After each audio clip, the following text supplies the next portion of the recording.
Hey up everyone, Magpie Gaming here, bringing you another Escape from Tarkov quest video. This time we're looking at the Cult Part 2 for Peacekeeper. There are no stipulations on the time of day that you have to do this quest, and there are no stipulations on loadout. You can do it any time of day using any loadout, but this quest is required for Kappa. So for this quest you need to plant 4 markers on 4 ritual spots throughout the game. Now 2 of these spots are on woods, 1 is on customs and 1 is on shoreline.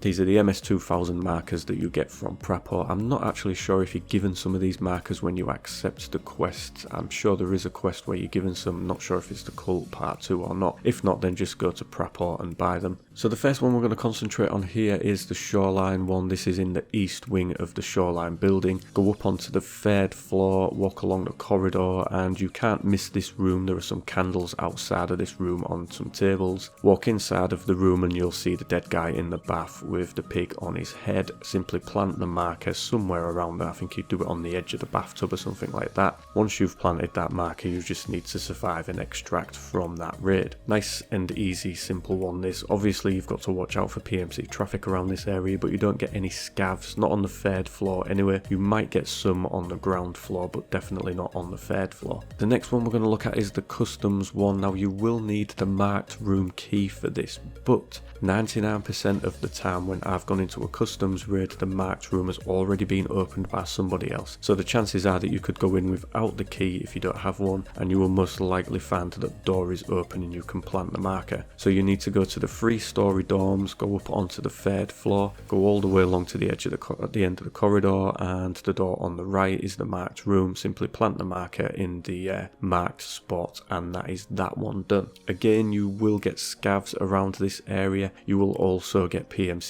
too. There's a good chance that you might run into Rashala, the scav boss, as well, because he does patrol around this area as well. So just be mindful of that. And then again, you just need to survive and extract from that area. And last but not least is woods. Now there are 2 ritual spots that you have to mark on this. There used to just be 1, but since the expansion of woods there is now 2. The first spot still remains the same. This is the one in the woods near the checkpoint, and the easiest way to orientate yourself to this one is to go to the checkpoint, follow a diagonal line from the checkpoint to this rock, and then just follow from that rock, staying on roughly the same path, and just through the trees you will come to the ritual spot. It's really not that far from the checkpoint. Pretty easy one to get to. This does have scavs that patrol around this area, and of course you will get PMCs around this area as well. These ritual spots can offer up some pretty rare loot, so they are spots that people tend to go to quite often, so just be mindful of that. And then the last spot that we need to go to is in the northern part of the woods map. Now there are 2 villages that border the river in the map. The one that you need to go to is the